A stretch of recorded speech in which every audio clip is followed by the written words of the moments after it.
Good evening, everyone who's in the chat watching right now.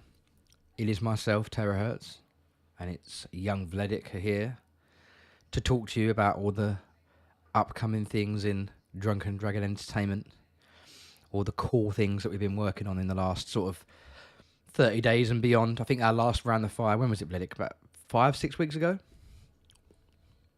Yeah, something like that. Yeah. There's been a bit of we had to move it back a week because I know Vledic had prior arrangements and meetings and stuff, so we've moved it around a little bit. But I think this is probably going to be maybe the penultimate one before the actual mint date. So I think the mint is the 16th of July, so we'll probably do one more before then, I reckon, just to talk to you all about that. And yeah, I think that would be the probably in the first week or two in July, of course. And then we got super excited about the 16th of July, right? Man, I'm so hyped.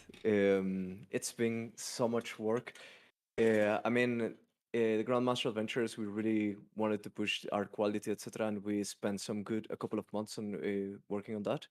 But this next collection is 7 full-time artists for 8 months. It's been so much work. We've worked so much in the lore, in the aesthetics, in a lot of little details. And we're working on the miniatures right now, so the collection is almost basically done at this point. It's been so much time, effort, and emotion put into it from different members of the team. So we're definitely super excited to launch this.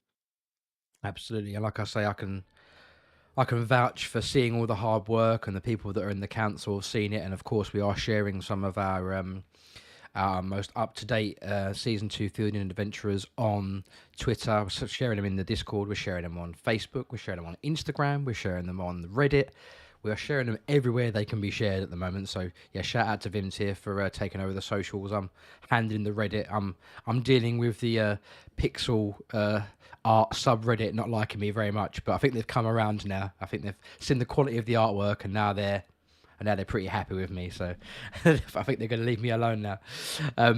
But just to start the ball rolling, so again, I think everyone who's watching and people that are going to be watching in the future who are not watching live will understand the premise of this stream.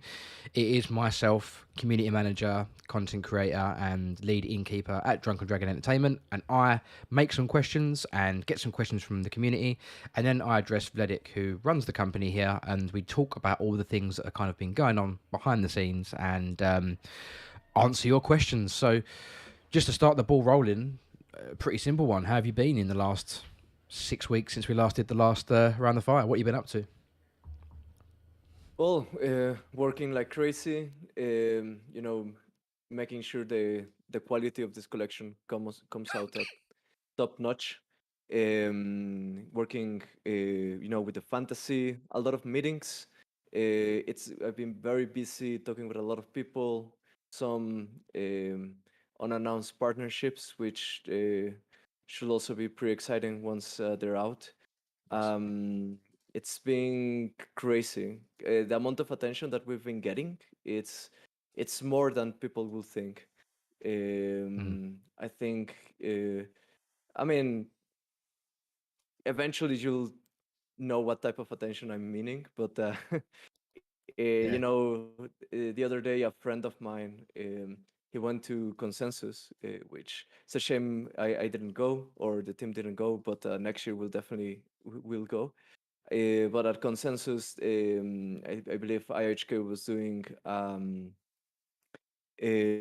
like a hackathon to teach Bluetooth. Yeah. And in one of the slides, we were like next to all the big names, next to Sunday Swap and etc. So Yeah. it's Nice. really nice that it feels like we're being recognized, etc. And that all the hard work is like continuously paying off, and doing the slowly but surely the long-term investment into creating some quality product, that it feels like there's enough momentum with the community for us to continue working.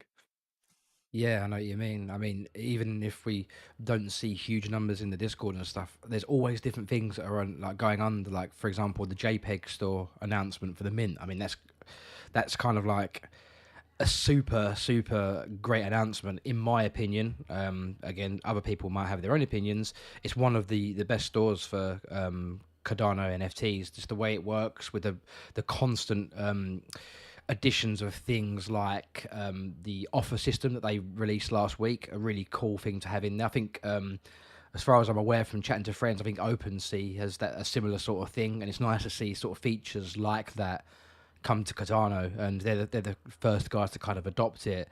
And again, one of our other partners, NFT Jam as well. Um, they've always done really cool work, but I think JPEG Store has just kind of taken that next leap into being the kind of leading one. So, how excited are you to launch season 2 on JPEG Store? Like, what's the feeling from yourself? Well, it's not just exciting, but at least on my side, a bit of a relief, because I really wanted to ensure a great experience on the minting side for this collection. I mean, the last one was, let's say, a bit hectic, or at least not perfect, let's say. Yeah. And getting a partner like this really ensures that we're gonna deliver a great you know deliver a great experience. And also, having good partnerships, I think, is like super important, and this brings us closer to Blake and his team. And is I mean, that's just great.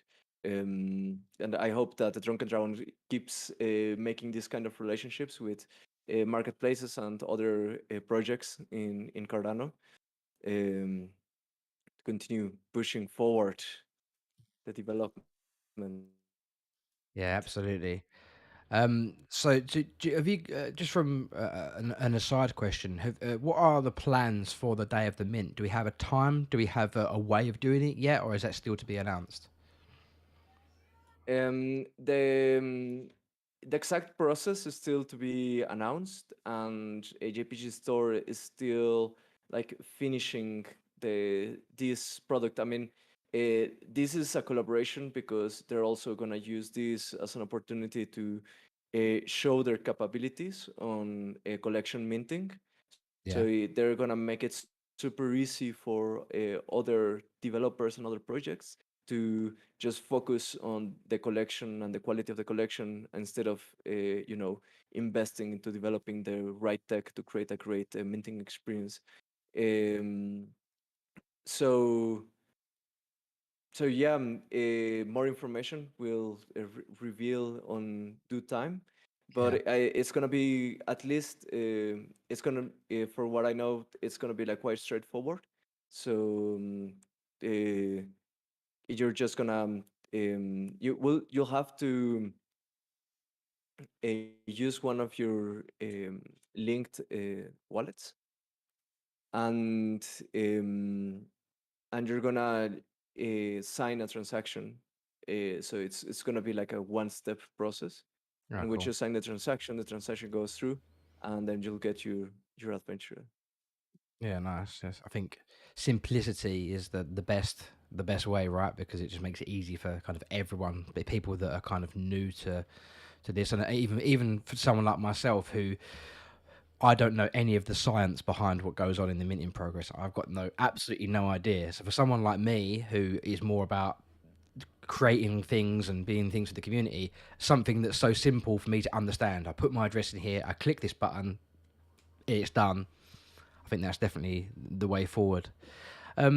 So with the revenue from the sale of season two, the Fielding Adventurers, how are you going to reinvest that? What do you want to put it into to make sure that Drunken Dragon Entertainment grows more?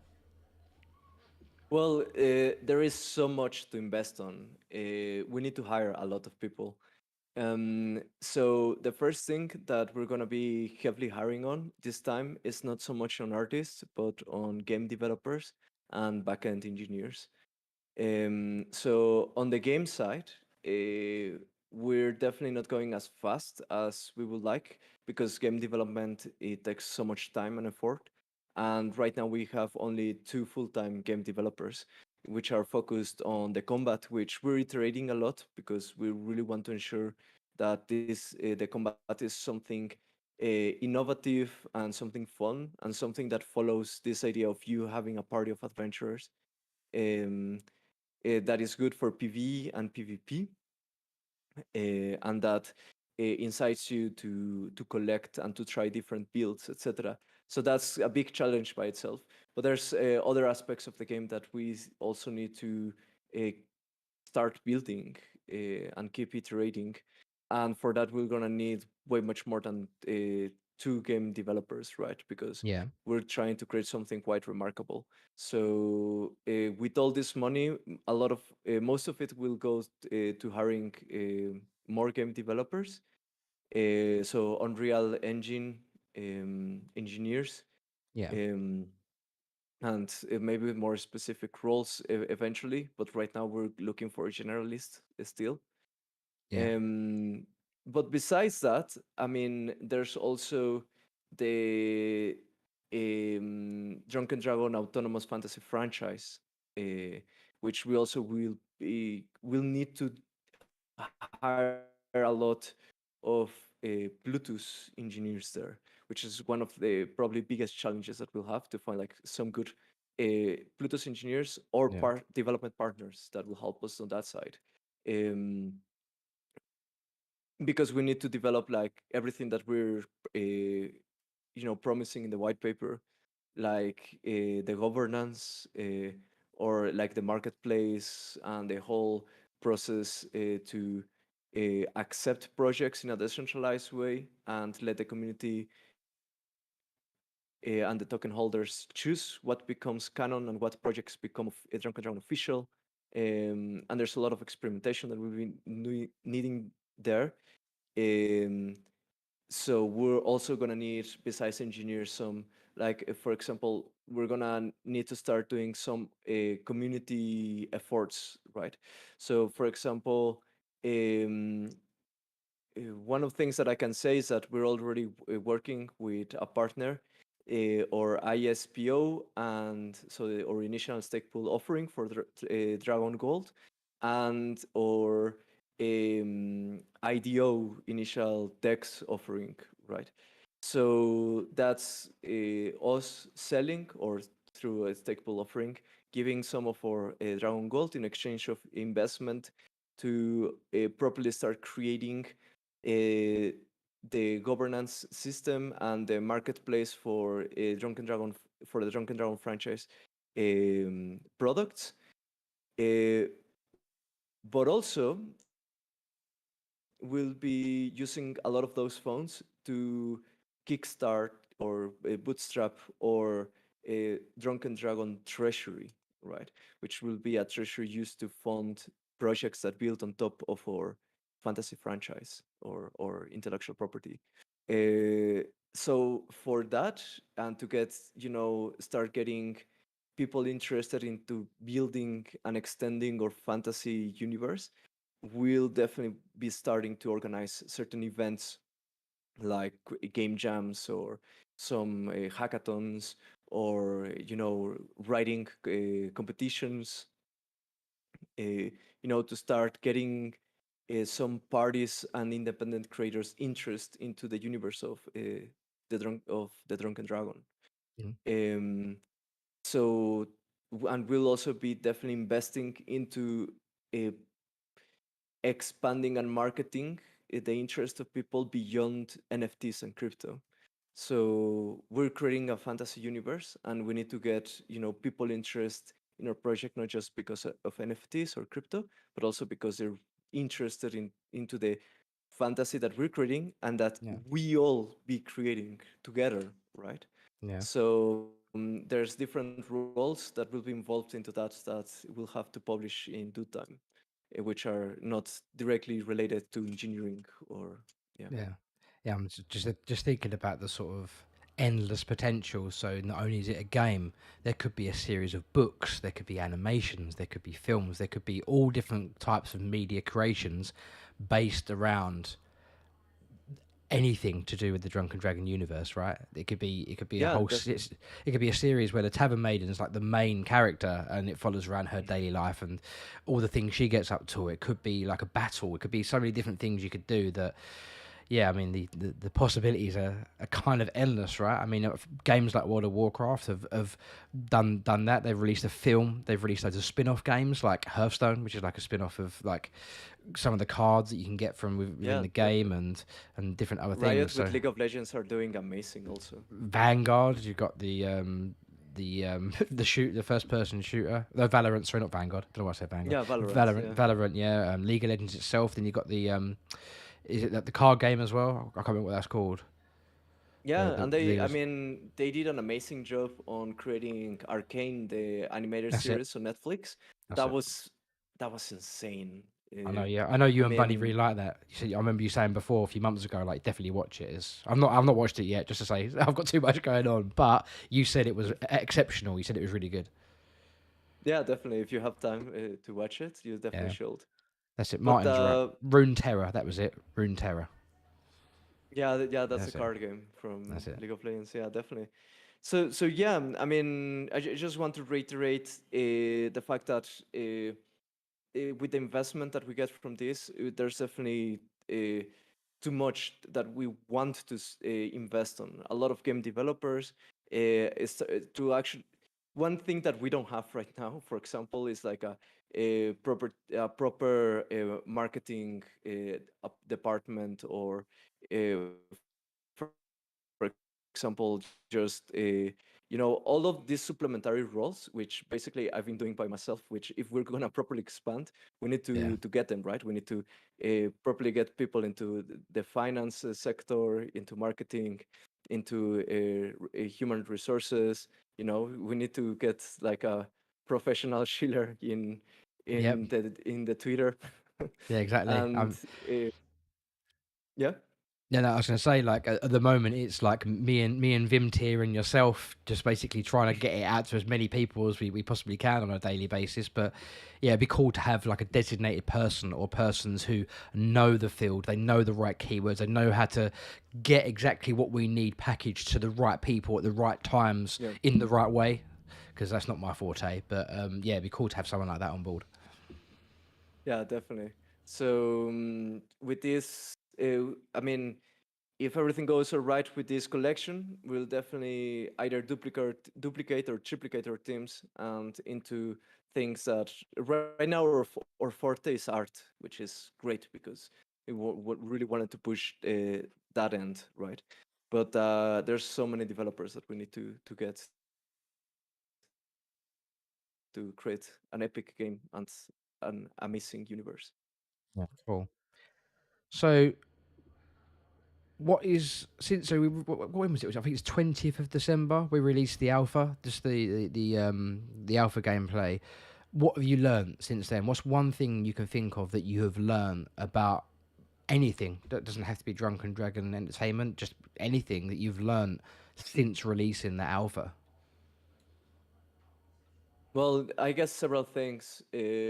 One, um, I think we confirmed that it's good to uh, be in constant contact with the community and launch as soon as possible, like little things, but also learn that it's still like a long road, right? It still takes a lot of time to actually create a quality product and quality things in general, right?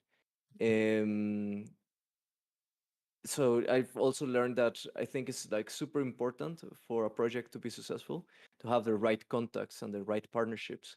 So that's why I've been focusing a lot into getting those, into being properly connected.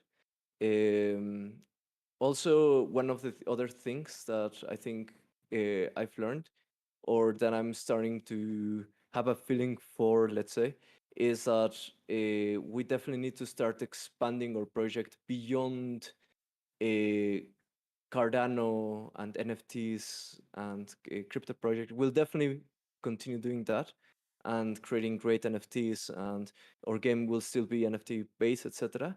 But in the end of the day, is still a pond, right? So it's like what Charles was saying about the pond, the river and the ocean, or but Yeah, him referring to the if you want to create something successful, we're still like a extremely niche environment. If you want to go mainstream and a widely used product, you need to go beyond this specific ecosystem, right? So for example, I think our ambition will be achieved once there's people enjoying Drunken Dragon products and the fantasy without them even knowing that there's like blockchain technology behind it, right? yeah, So it needs to be seamless, and our products need to bring real value to people, and we definitely need to push harder on that end. And with all these extra investment opportunities that we're having through doing these collections and through doing things soon enough, like or ISPO or IDO, we'll definitely make sure that that happens. yeah. Cool. It's good to kind of get out there because obviously a lot of people are like, oh, they stand to make loads of money and do loads of different things, and where they're going to put it, but then also kind of learning on the way, on the journey as well, the best way to spend that money, the best things to focus on, and what you learn from. I mean, I know for me, this is like my first time doing anything like this, and I know for yourself, who's been coding for many, many years, this is probably something completely new to you. As an overall, you own the company and you run everything. it's all a learning curve, and there's going to be mistakes made along the way, and there's going to be loads of things that we do really well. And I think it's all about calling out the things we do well, but then learning from the things that maybe haven't worked so well. And I think that that's the good thing about the team that we've got, is that everyone's kind of open to feedback, and everyone's cool to Yeah. talk to one another, and if someone does something wrong, it's spoken about in the right way, and luckily it doesn't happen too often, so it's it's cool. But I mean, that actually is the end of the questions from the ones that I had personally, but we've got another half an hour, and I've got quite a few questions from the community for you. So if we dig into those right now, we'll because some of them are quite based around some of the things we've spoke about, but they may be a little bit more in depth. So Aglos, I'll start with him, and there's I think him and VPR have got a similar sort of question, but I'll ask them separately because they do differ a little bit. What will be the utilities of monsters and townsfolk in the game? That being, I think, for example, the Tavern Maiden, the Orc Brute, etc. Will they be able to go into adventures, or are they meant for something else?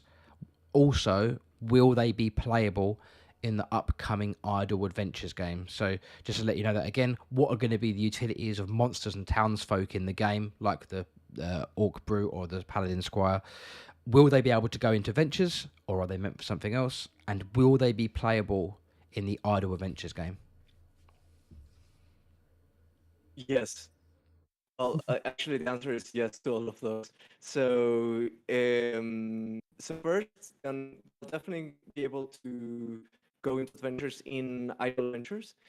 That's because the main objective for idle adventures is to incentivize people, holding their adventures in a fun way, Yeah, or their collectibles in a fun way, and them being collectibles, we don't want to, um, give them less value, especially not at this stage.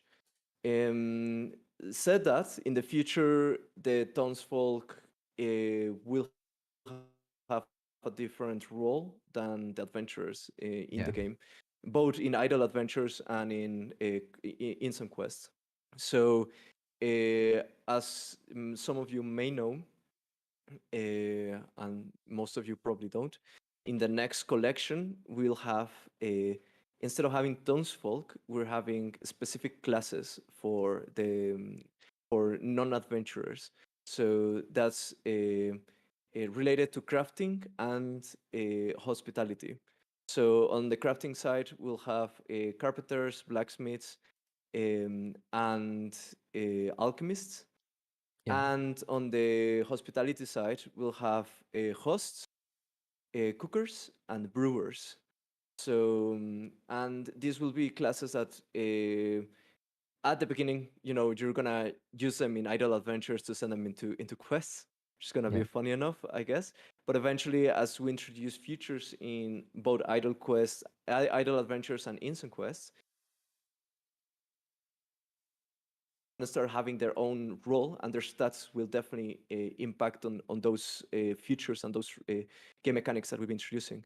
I mean, for example, we'll introduce gathering and crafting in idle adventures before than instant quest, because idle adventures will be this like little um, agile experimentation environment for us to start introducing like macro systems and game mechanics. yeah, Um, and and there, like, for example, okay, brewers then will start becoming, specialized on creating magical brews, alchemists on creating, special runes or improvements for items. Blacksmiths will be a little bit like, they'll be not just blacksmiths, they'll be also like tailors and leather workers and stuff like that. yeah, cool. But they'll start having like their own role within the universe. But meanwhile, they'll work just as as adventurers. The same for like monsters. Monsters is something quite unique to pixel tiles, and they're gonna be treated as adventurers. And eventually, hopefully, we'll reach the point in which we'll be able to introduce some like companion or a pet system, and they'll have their own role there. But meanwhile, they'll be quite interesting adventures. I guess we'll have to give them classes to like the beer slime and stuff like that. Yeah. So just to confirm, just so it's clear for everyone, the pixel tile adventurers like the Paladin Squire, as well as the season 2 Field and Adventurers, they will be able to go out in the Idle Adventures game to do quests. Indeed, all Perfect. of Cool. them. All Indeed. of them. Lovely. And just to add a bit to that, and I think there was a question regarding this, but I mean, I've been watching all of your suggestions on the suggestions channel in Discord, and something that I definitely seen is this a suggestion for incentivizing call to collect, incentivizing to collect like certain a specific type of adventurers, but on every single across all of our collections. Like for example, having idle quests that require you, like let's say an old Dragon King party, or requiring you to have like a Viera, for example, like Yeah. or having like different type of quests that requires you to have like certain type of adventurers. And I think that's pretty cool, and definitely something we're gonna work on after launch of Yeah. Idle Adventures. Um, so there, of course, we're gonna have some quests that maybe require you can only send a pixel tile a party, or this will require only monsters, or Yeah. maybe this requires like warlocks from the Thildian adventurers. Um, and one of the things that I've mentioned, and I think people like the idea, is that the quest you get, you'll eventually be able to mint them into the Cardano blockchain to trade them. Like, for example, if you get like send one Viera to this quest and you'll get a lot of Dragon Silver for it, and it's super hard. And it's gonna be like a super rare quest. Mm. But of course, like almost no one has a Viera, right? No. But maybe you'll still feel lucky of getting that quest because you'll be able to mint it and then offer the quest. And if someone has a Viera, then he'll be Yeah. able to, trade that quest for whatever he Well, yeah, wants. I'm guessing if you mint it, you could go and put it on JPG Store, right? You could list it Yeah, for as much ADA as you like. yeah, indeed. Or yeah, trade it maybe for other adventures or whatever.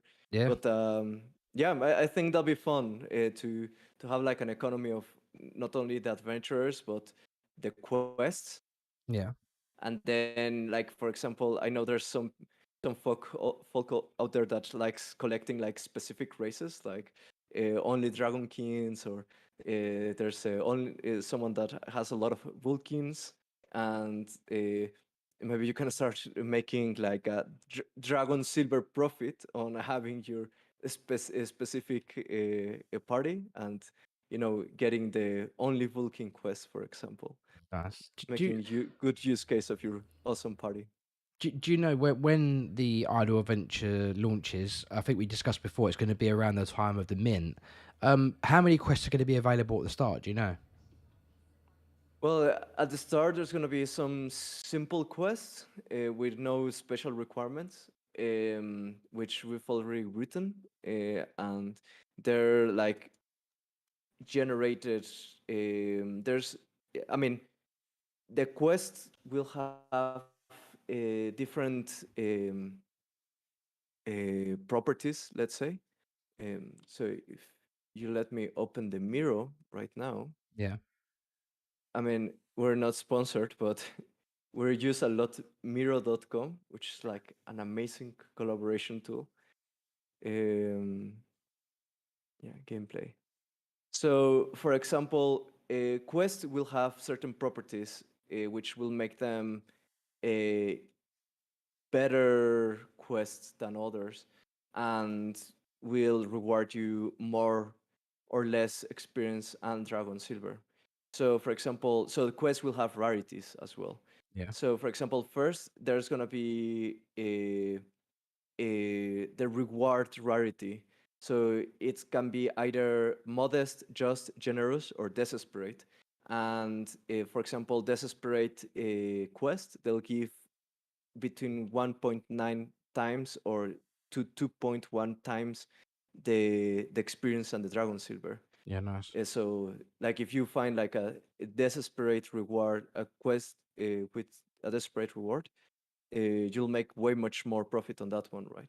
Yeah, Then there's gonna be the rarity on the type of quest. It's gonna be either a townsfolk help, a valiant adventure, an heroic quest, or a king's plea.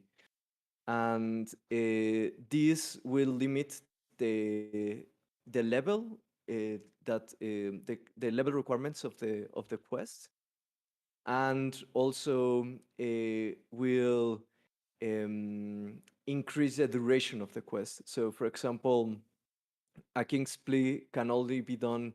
It can come out with level requirements between 50 and 100, and the duration can range between 10 to 15 days of yeah, you having to like send your adventures and wait for the outcome.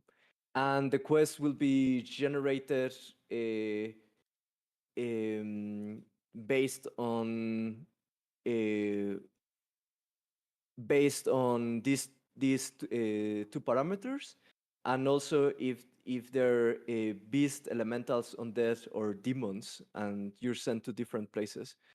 So, for example, if we give you an example, if you um, let's say that you get elemental quest with an heroic level rarity level with, let's say, desperate rewards. yeah, The One of the quests will read something like this, and it will randomize also the type of monster that you'll fight against. yeah, So, for example, there's this one called Theoden's Rat Rages. Adventures of Theoden's nature rages over us at and then there's like random locations based on also the type of quest. And let's say an elemental water rat has taken form. Those who end this abomination shall be rewarded with a, and then in this case, since it was like a desperate reward, it will say those who end this abomination shall be rewarded with a desperate amount of, let's say, 500 dragon silver pieces, claimable at the adventurer's great hall at Auristar's highest city ring. And one of the things that we definitely added here is that everything is within the fantasy and the lore of Northwest Theoden, yeah, where most of the factions of Theoden's Adventurers collection are from, right? So, yeah, for example, we have all the different Filnai towns, which are all the like free towns around Theoden. There's Auristar, which is the big capital city in the center. There's the Kulmir, which are these interesting, like uh, dark culture. yeah, They feed the, feed themselves of out of from souls from the environment, and you'll see the type of adventures there are from the Kulmir. yeah, There's yeah, like the soul harvesters and the soul butcher, and some other interesting things there. And all the quests they send you to different places in the map that we already revealed of Northwest Theoden.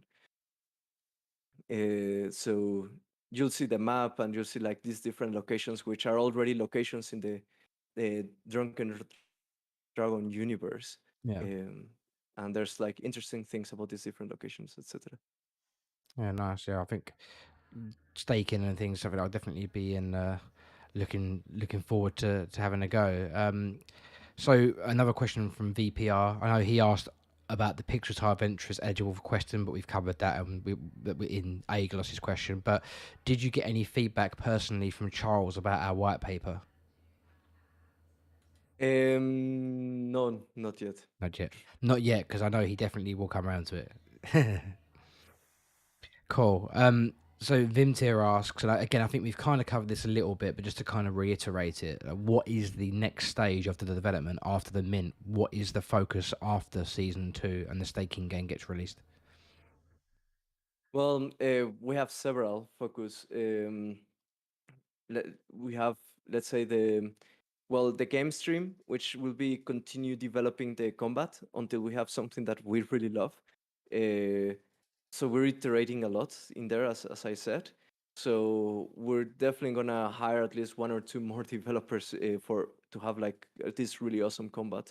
Yeah. Um, we've been iterating through different ideas. So like I've been also getting some questions about like, for example, like how is it gonna be combat, etc. But I still cannot answer them because we Yeah. had some ideas that we prototyped and we saw some issues with those ideas, and we've been iterating some other concepts, which I think is good because that means that whatever it comes out from there is definitely gonna be fun, and we're definitely gonna once we like it in internally, we'll definitely throw it to adventure holders to try it out, and from that feedback we'll continue iterating until the combat's like super awesome.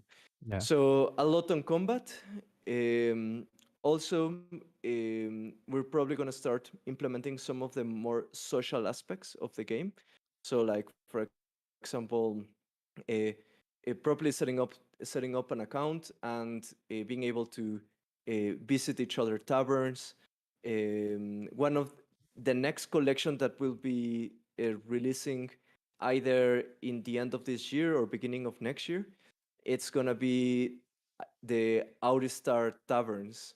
So there's gonna be a type of land sale, but these are gonna be um, land in Outstar, the city that we're creating within our universe and our world.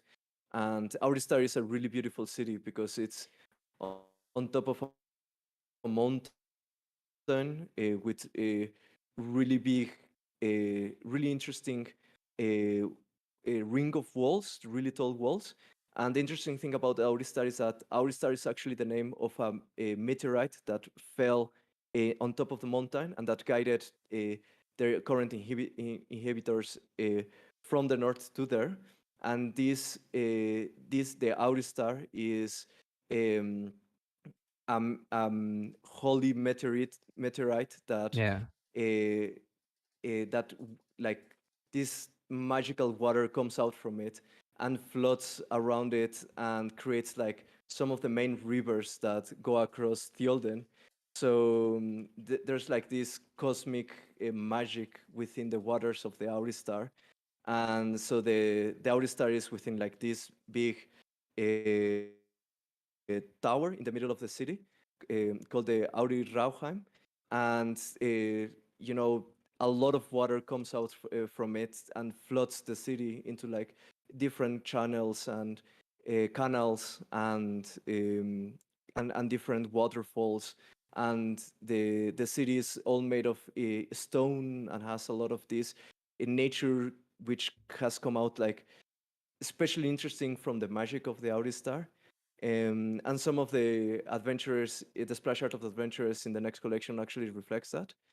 But Yeah. this next collection I'm talking about, it's gonna be uh, land slots in the Auristar, in the city of Auristar, and we're gonna start working with an not announced yet partner to actually make the economic model very interesting there.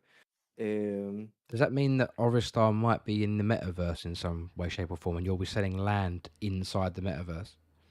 so I think we're uniquely positioned in the metaverse conversation because uh, because we're creating a fantasy universe, right? That one day might be regarded as epic or even more epic than the Lord of the Rings or alike, right? So these are metaverse spaces that we're creating that will not just will have like this intrinsic um, liking to it because of the fantasy around it, and also because it's gonna be behind an autonomous fantasy franchise. So our metaverse spaces will be naturally enhanced by whoever wants to create on top of them, right? Yeah. Through our treasury and decentralized governance. And so the first step there will be to we're gonna sell the land, but unlike other projects, we're gonna give them utility right away Yeah. because this land, these slots, they'll have um, taverns already built on top of them,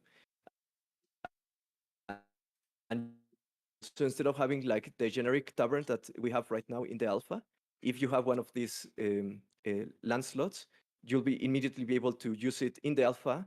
And depending on the rarity, there's going to be like small and bigger taverns with different rooms. So we'll have like different rooms, like for example, the blacksmithy, different sizes of common areas, different type of kitchens, undergrounds for brewing, different floors, maybe for, hosting more or less people.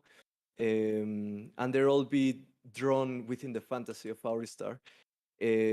So the first step will be, and by then, we'll probably also have the future in the game of visiting each other's taverns. Yeah. So one of the things we want to focus on also is on making the tavern a social space. Um, so I think that's gonna be pretty cool to actually have the in-game Auristar with the taverns and people, being able to visit each other in the tavern, having these social spaces, and and and yeah, and all of that will be specifically for the collector side of the game. So the Eternal Realms. If you don't know what that is, I recommend you watching the deep dive video in our webpage. Yeah. But I guess I diverged a bit there. But so another or another focus that we're gonna have is the creation of this land collection and further build the fantasy of Auristar and create all the social functionality of the game. And then there's all the possible, and there's a lot of features we want to create on Idle Adventures. So hopefully people will start liking those so that we can start building some other really interesting features in Idle Adventures, like, for example, gathering, crafting, minting of the quests, creating more interesting quests, um, being able to visualize where your adventurers are in the map. Um, Also, like, integrate even further the main game with idle quests. So idle adventures with instant quests. So hopefully we'll also eventually fully integrate idle adventures into instant quests. Um, so there's a lot of work to do there. Yeah. And then there's the whole stream of actually building the governance and the marketplace and the decentralized treasury and the policy registry of the Drunken Dragon autonomous franchise, which is also like a huge thing. So Lots to there's do. definitely so much to do. Yeah, and it's going to be so much to focus on. You're going to need to clone yourself and make like 5 Vledics to do every single part. Funnily enough, the question next from Baker, I think you kind of covered it when answering the last question. That was, are taverns on a single floor, or is there going to be access to an upstairs like a regular tavern, maybe a rest area where beds would normally be to heal GMAs that's time based, for example? Yeah, so the short answer is yes, starting on the next collection, but and eventually, let me just reiterate this. There's a vanity taverns in the Eternal Realms, and that those are the ones that you're going to be able to trade for crypto.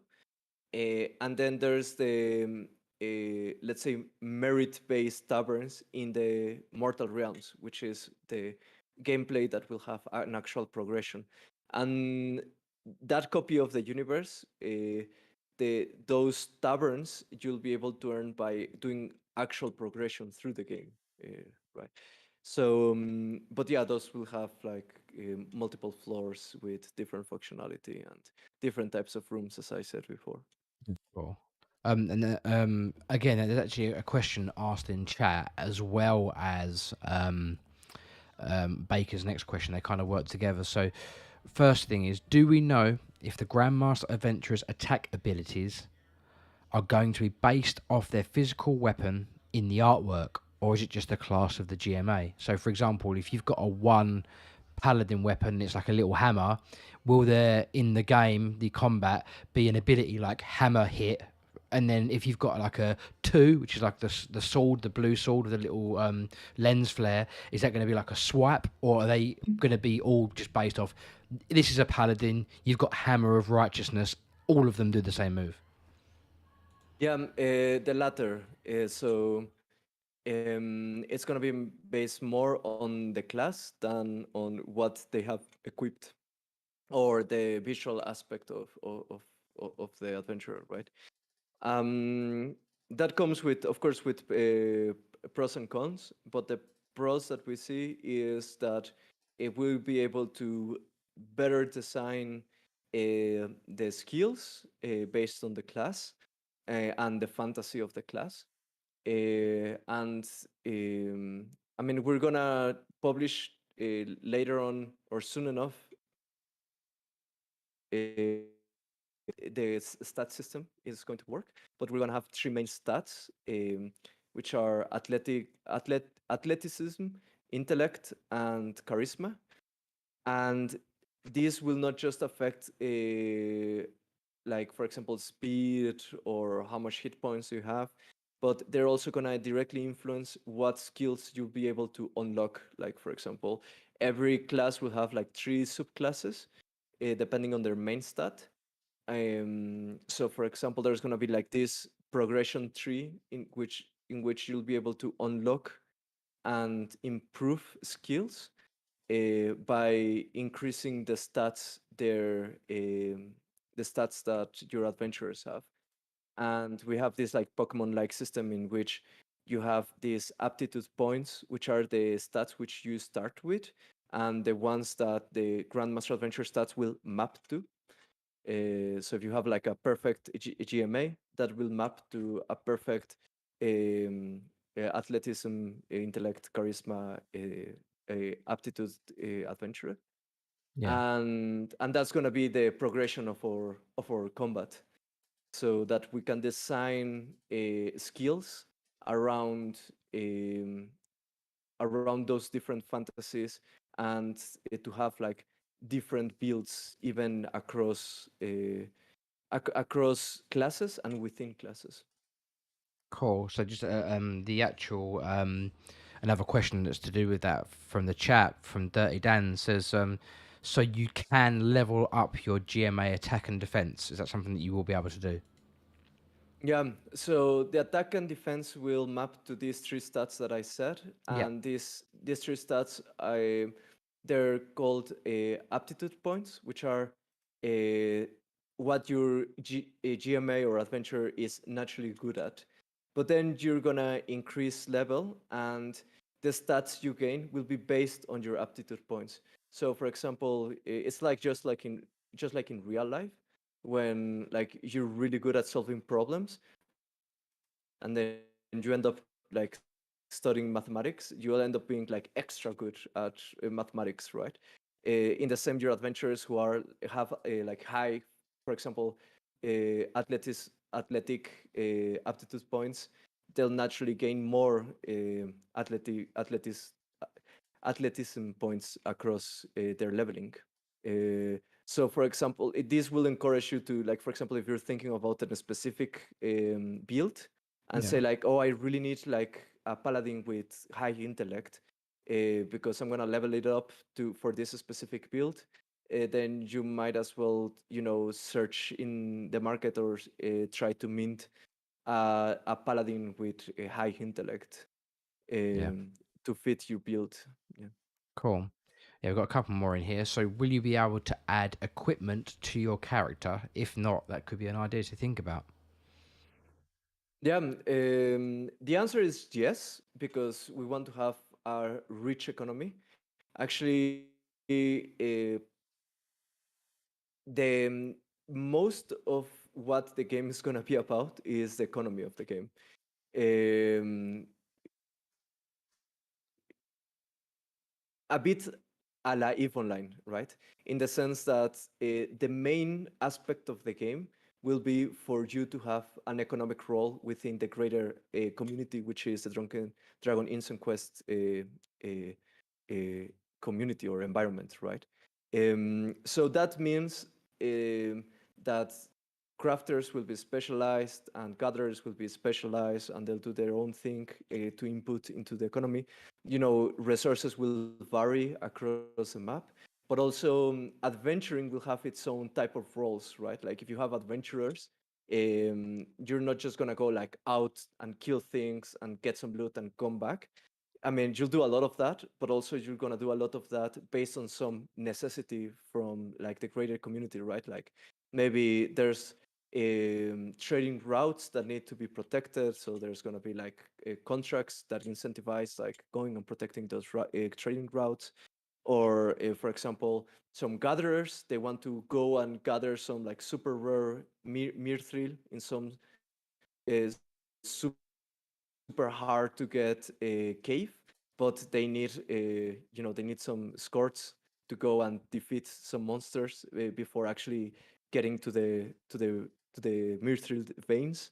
Or these different kind of roles that having adventurers. So we really want to create like this living fantasy environment where you can live the fantasy of maybe having like a potion shop, or maybe your inn is going to be really well known for their magical brews or their beer, or etc. Right? So I think what will make this like a long-lasting, interesting, and fun game will be if we focus on the economic aspects, the complex economic aspects of it. And one of our undisclosed partners is actually excited to help us with that, and they're like professional economists and mathematicians that will help us Awesome. with that if everything goes all right. Awesome, awesome. We'll take one more question, and that is from L Reversal, and they have asked Terra, what are the plans for community growth? And I think that we kind of answered that a bit earlier. We're looking at planning on getting a marketing team in after the next mint. Myself, Vledic, and Vimti are currently handling all sharing of things at the moment, but once the mint's done and we've got a bit more money in the bank, we can spend it on the right way of marketing.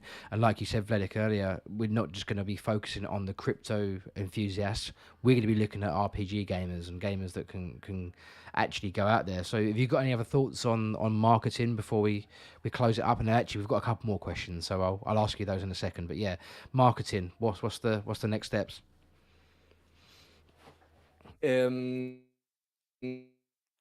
well, definitely, as you said, getting like a proper team. Um, we also entered into an accelerator, which it's also we haven't announced that yet, but the accelerator will is helping us figuring a lot of that, figuring out a lot of that. And it I mean, to be honest, one of our strategies is to focus on creating features which favor creating a community first. So that's why one of the things that we want to focus on is, so for example, we're experimenting with the combat, but we're immediately making it multiplayer, so that we're on one side, so that it's easy for the community to test out the multiplayer combat and give us feedback, but also so that it's already like a great social like active activity to do Yeah, of together, course, right? yeah. And the features of the game, we're also going to be focusing on creating, like, for example, visiting each other's taverns and creating like a social aspect. So I'm really pro the idea that great products market themselves, and a lot of it will be like focusing on creating great experiences, and people will come by themselves, right? Yeah, There needs to be like things must be based on actual value, and yeah. yeah, so we Having need to a create it. having a product there already to showcase is one thing. Is one thing saying I'm going to do this, I'm going to do that. Then actually having it there ready to go and ready to play for people to come in, then that's what we kind of need really. Cool, we've got questions coming in thick and fast now. So it, will there be an exchange system so you can trade your Drunken Dragon entertainment items without both people being online at the same time? So, for example, I know in like the game EverQuest, I used to set up my character with items on it. I could go offline, like the auction house on WoW, you could say, and then someone could go onto the auction house, buy the item, and then the gold would be in my bank the next day. Is there going to be some sort of store for Drunken Dragon entertainment so someone could sell something on there and that would be a thing? Yes, and that's actually super important for the type of game that we will be creating.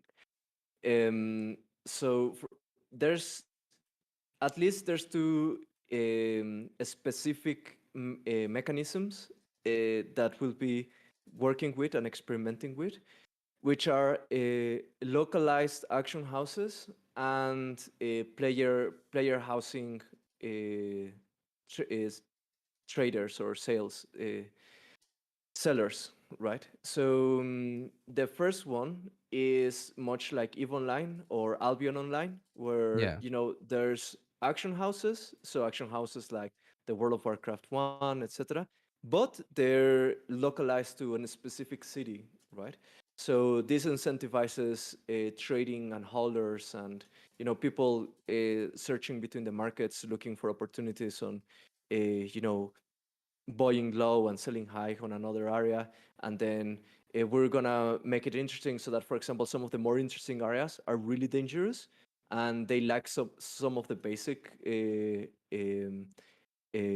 resources, so that there's like this incentive for adventurers to be hosted on those dangerous area, but for them to get like their basic resources, they depend on traders and haulers to actually trade some of the basic goods from the more safe cities into the difficult areas, etc. Right? mhm, So that's like the essential part of our like living world plan. And there's that, and there's also something for those who maybe played Ultima Online, which was like I think literally the first MMORPG out there, in which you could have they had player housing, so you had your house, but also you could like place NPCs that will sell stuff for you, and so you would like place stuff for a price, and then if they sell stuff, you could like come back and like pick up your gains from them. And this fits perfectly our idea of having taverns for the players. Like all yeah, players will have their taverns across the world, and one of the interesting things will be to like let the players create marketplaces, but like literally markets, right? yeah, and and go and use NPCs to sell their stuff in like specific places. So those are those two will either go for one or the other, or something creative in between. um, like because then again, for us it's super important for the game to feel like there's like a fantasy, or that you can immerse within it. So like just having like a plain UI, like a universal UI for the market, is like unimmersive. yeah, AS ASF. But like for example, I haven't seen like a game that, for example, it creates within the city an actual marketplace that people can go and use to like sell their wares, etc., mm. and make it a little bit more interesting and more immersive, right? So I've actually had there's, I think, plenty of opportunity for innovation there.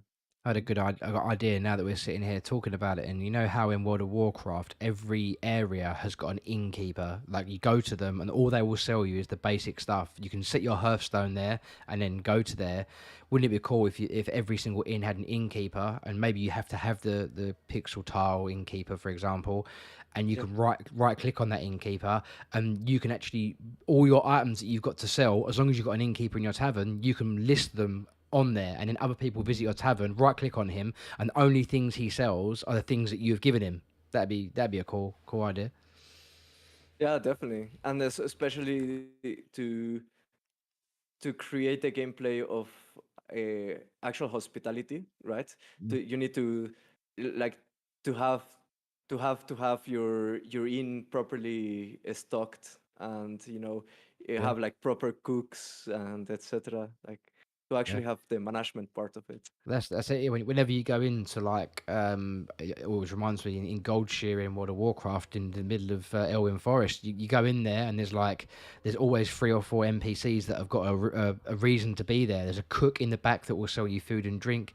There's an innkeeper that will sell you like really low level smithing supplies and food and drink as well. And then over the road, there's that one circle building. There's like an armor smith. There's a leather smith. There's like all of the places all in one. It'd be cool to host, maybe have like an anvil or something in your tavern, and then someone can walk up to it and it's only got blacksmithing supplies and stuff, and the only Yep. way of getting them in there is by you sending your adventurers out to bring the stuff back, and then you can list it in there for sale.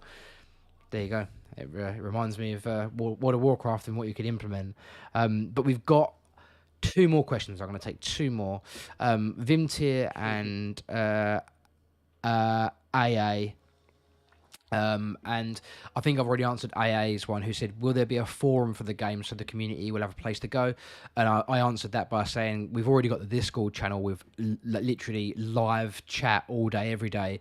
But we've also got the website that I've made with the help of Ennis, which is the Drunken Herald, which is any piece of information that I can get about the project, I'll put in the FAQ section there. So there's always going to be a resource for the community to go to understand things. Vimtier's question is, will we be able to play multiplayer games in combat? For example, 2v2. So let's just say me and Alejandro versus Vledic and Vimtir. Can it be like a 4-player but 2v2? Or is it going to be literally me versus you? No, definitely. I mean, the idea is to potentially have like maybe tens of players in some of the biggest conflicts, right? Yeah. All with their own party, so it's probably gonna be like really a chaos. And with some of our like hardcore mechanics, it's probably gonna be like a scary place to be on. But so long term, it's supposed to be like as many players as there's in an area with their respective parties. If bit, and in the short term, so for our multiplayer alpha, probably the very first version of it will be like 1 versus 1, but will definitely almost immediately um, add that to like 2 versus 2, 3 versus 3, 5 versus 5, and also test or backend networking, etc. through that, or maybe go and make some even crazier, probably. I mean, what our mentality is of rapid experimentation. So across the next years, you'll probably see we'll be like throwing some fun and interesting and weird game modes for you to try out, all in favor of figuring out great experiences for the greater game. Yeah. Just thinking about actually one last question from myself. The actual game at the moment, when we download the alpha, we go onto the website and download it as like either a DMG or an executable file. Will the Mhm. combat be its own game that you download in that fashion, or will there be like, for example, like the Blizzard launcher? Will there be the Drunken Dragon Entertainment launcher, and you can install every single product from that within that launcher, which means it also updates itself from within that launcher too? Well, for Drunken Dragon Instant Quest, everything and including all experiments will be within the same executable. Okay. But we will be creating one of the next things, actually talking about things to use the money we're going to receive on. One of the things we need to build is an actual launcher to sell so that the game self updates, and so that we can like continuously push updates to the game to the public, of the game to the public. Um, but thinking even further, one of the important things for having the Drunken Dragon universe and fantasy, autonomous fantasy franchise is that we will need to have an integrated marketplace with the launcher, right? So Yeah. that the launcher, so basically to create like a platform Steam-like, in which all of the products that go through the governance of Drunken Dragon Entertainment, they go directly to the marketplace, which is already the launcher, and you can immediately browse what the community is creating and immediately experience it. But in contrast to Steam, this will be uh, instead of being across games from different universes, this is gonna be one universe across products. So that means that this will probably contain not just games, but also web comics, hopefully like videos, animations, books, art. Audiobooks So from me. audiobooks, yeah, with your beautiful voice, definitely. So what I foresee for the Drunken Dragon universe is you download the Drunken Dragon universe app in any of your devices, and then you go across the marketplace looking for the interesting stories about, I think it'd be really interesting because you'll be able to search even not within topics or products, but within, like, for example, characters, right? Like, throw me everything about the Death Queen, which is these three heroines that we're releasing on the next collection, and these three are three badass girls that that I think they have like really interesting backstory, and that eventually like people will be able to expand on their story and their lore and create products around them. And maybe you just want to play everything regarding the Death Queen, and then you just go and download the audiobooks and the comics and the art. You purchase all the art and Yeah. all the collectibles and everything that has to do with those specific characters that you end up falling in love with, right? Yeah, I can totally see that. I think yeah, just the way you see how the Blizzard launcher works, where when you open it up and you've got Hearthstone you can play, you've got World of Warcraft, you've got World of Warcraft Classic, having all those products there in that one easily accessible, viewable link. But then when you click on one of them, I mean, I'll click it now. I click on my Blizzard icon, and it brings up the screen for me to log in. And when I click World of Warcraft, it comes up talking to me about the next expansion and plays a video for me, and it'd be cool to have that sort of thing where you open up the inns and quests and it comes up with instantly with like a video about welcome to inns and quests and talks you through it or something. And then again, you Yeah, once you've clicked that and watched that, it suggests you audiobooks about what you've just seen or comics and stuff. I mean, yeah, the yeah, possibilities are endless. yeah. And I think the most exciting thing is that this will be a truly decentralized product, because this will be all products not from a single company, but from a whole community of independent creators and studios, right?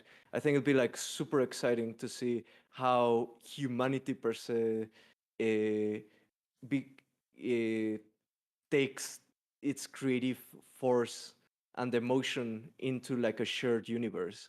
So I think that's gonna be pretty epic. Yeah, I think yeah, the fact that other people can come on board and contribute just makes again just adds to how endless it can possibly be. But I think yeah, after an hour and 50 minutes, I think that concludes our quest log. Our quest log, not quest log, around the fire, should I say? There will be a quest log Friday, of course, like there is every week, apart from last time when I was a bit late by one day, but we'll forget about that one. Um, but um, yeah, thank you again for your time, Vledic. It was good to speak to you as always. Of course, we will leave this VOD up as a viewable after we're done with the stream. I'll go and edit a few bits on it when I'm done here. But it is 10 past 11 p.m. my time, and I think I need to get some sleep sometime soon. Maybe sometimes I need it, but with kids, who knows what when I go to sleep. But what have you got planned for the rest of the night, Vledic? Anything you got up to? Well, here's still 5 in the afternoon, so a bit more work. Bit more work. It's gonna be a bit ironic, I guess, but I'm getting into Star Citizen right now, which is Mm. like sci-fi, contrary to fantasy. Yeah, no, I've But seen yeah, bits about that. Yeah, I've seen bits about that, but cool. Well, I'm glad you're doing good. It's good to speak to you, and it's good to see all you guys in chat. Again, if you are not following us on all the social media, that will be in the link in all of our videos. So just click on the latest video you can see on our channel. Every link's in there: Discord, Twitter, Facebook, Instagram, the whole lot. Make sure you're subbed to this channel, because every time that I publish a new quest log, or every time we go live, you'll get a little push notification come through. So thanks again, Vledic, and cheers to everyone who is watching tonight. Hope you have a great evening. cheers, Take everyone. take care. See you soon.